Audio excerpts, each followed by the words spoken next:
There's been a lot of talk recently about canceling student debt. Would be nice if colleges and universities were cheaper, way cheaper, or even free.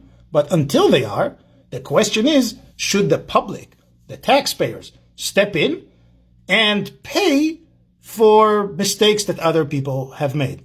And here's why I call them mistakes. Well, it depends. Let's drill a little deeper into this. If you owe $50,000 or less, it's not necessarily a mistake. You needed a little bit of help to pay for college.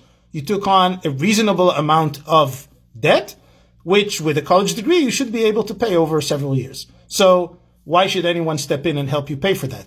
You did it. You took on something that was reasonable within the existing system of higher ed in the United States, and you're going to pay it off. That's all fine.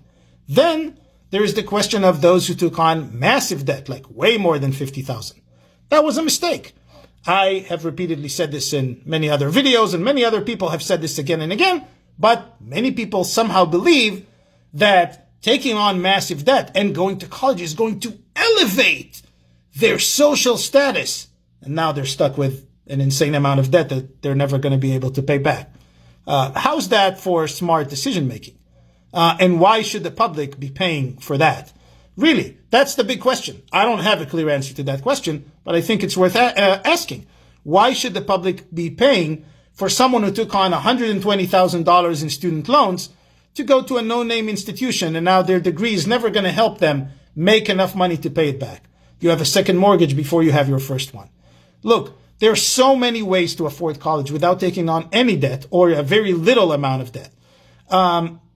And they're there, and I cover them in various other videos, and you don't need to know much. Just, do your research. There's so many other opportunities.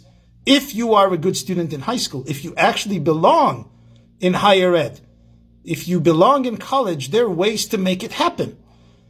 They don't apply to everyone, but they apply to a lot of people who still don't make use of them and take on massive debt. So I feel for you if that's your case, but does that mean that we have to step in and cover for your mistakes? Because taking on, again, that much debt was a mistake. It was. So that's the big question. The one exception, of course, would be for-profit institutions. For-profits are a scam. You should never attend a for-profit institution. I've covered that in another video as well. The government should never have allowed that to happen. And students who are stuck with a lot of debt, thanks to going to a for-profit institution, but with no job prospects, we should help them out. And we should make sure these institutions don't exist anymore.